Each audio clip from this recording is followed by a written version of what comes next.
Doctor, हम लोग pregnancy plan कर रहे थे, लेकिन मेरे अल्ट्रासाउंड में दिखाया है कि यूट्रस में फाइब्रॉयड है।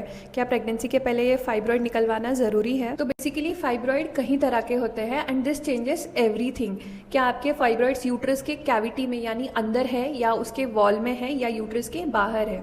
जैसे अगर आपके फाइब्रॉयड यूट्रस के कैविटी के अंदर है तो ये कई सारे प्रॉब्लम कॉज कर सकते हैं, जैसे आपको हैवी ब्लीडिंग होना, आपको प्रेगनेंसी रुकने में प्रॉब्लम होना, इनफर्टिलिटी होना, या प्रेगनेंसी रुकने के बाद रिकरेंट फर्स्ट ट्राइमेस्टर अबॉर्शन होना। यूट्रस के वॉल में जो फाइब्रॉइड्स होते हैं वो प्रेगनेंसी को कम अफेक्ट करते हैं, लेकिन अगर वो ज़्यादा बड़े होंगे, स्पेस ऑक्यूपाई कर रहे होंगे, तो प्री टर्म डिलीवरी या डिलीवरी के बाद ब्लीडिंग होने के चांसेस हो सकते हैं। यूट्रस के बाहर के वॉल की तरफ होने वाले फाइब्रॉइड प्रेगनेंसी को कम अफेक्ट करते हैं। तो सर्जरी की किसे जरूरत है? जो फाइब्रॉइड्स यूट्रस के अंदर है या वॉल में है और जो सिम्टम्स कॉज कर रहे हैं, जैसे कि यूट्रस के कैविटी को डिस्टर्ब कर रहा है, या इसके वजह से रिपीटेड मिसकैरेजेस हो रहे हैं, प्रेगनेंसी रुकने में प्रॉब्लम हो रही है, या पीरियड में ज्यादा ब्लीडिंग हो रहा है, पीरियड में पेन हो, या फाइब्रॉइड का साइज बहुत बड़ा है।